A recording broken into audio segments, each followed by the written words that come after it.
ನಮಸ್ಕಾರ ವೀಕ್ಷಕರೇ, ನಾನು ರೇಷ್ಮಾ. ನೀವು ನೋಡ್ತಾ ಇದ್ದೀರಾ ಕರ್ನಾಟಕ ಪವರ್ ಟಿವಿ ನ್ಯೂಸ್. ಇದೀಗ ಈ ದಿನದ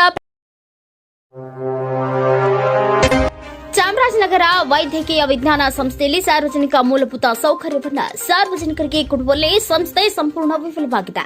ಈ ಸಂಸ್ಥೆಯ ವಿಫಲತೆಯ ಬಗ್ಗೆ ಈಗಾಗಲೇ ಜಿಲ್ಲಾ ಉಸ್ತುವಾರಿ ಸಚಿವರಾದ ಕೆ ವೆಂಕಟೇಶ್ ಅವರ ಸಮ್ಮುಖದಲ್ಲಿ ನಡೆದ ಜನತಾ ದರ್ಶನ ಸಭೆಗಳೆರಡರಲ್ಲೂ ಸದ್ದು ಮಾಡದೆ ಪ್ರತ್ಯೇಕವಾಗಿ ವೈಯಕ್ತಿಕವಾಗಿ ಸಾರ್ವಜನಿಕರಿಂದ ಹಲವು ಬಾರಿ ಸದ್ದು ಮಾಡಿದೆ.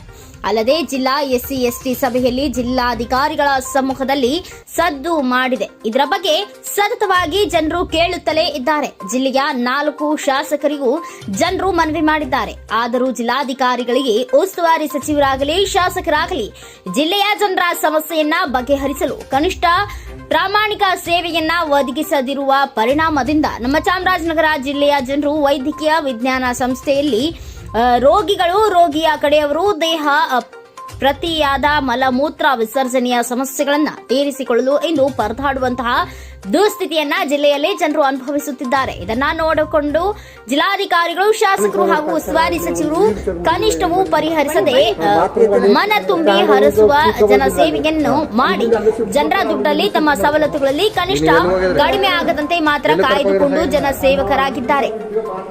ಇನ್ನಾದರೂ ನೈಜ ಜನಸೇವೆಯನ್ನ ಬದುಕಿಸುವ ಪ್ರಯತ್ನ ಮಾಡುವವರೇ ಎಂದು ಜಿಲ್ಲೆಯ ಜನ ಕಾಯುತ್ತಿದ್ದಾರೆ. ವರದಿಗಾರ Manikanta Nayak, Karnataka power TV news, Chamarajanagar. Operation ಆಗಿದೆಯಾ?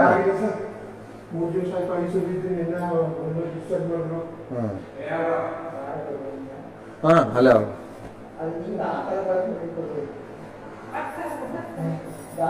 ಯಾವ ವಾರ್ಡಲ್ಲಿದ್ದಾರೆ? ಯಾವ ವಾರ್ಡಲ್ಲಿದ್ದಾರೆ? ಪಕ್ಕದೊಳಗ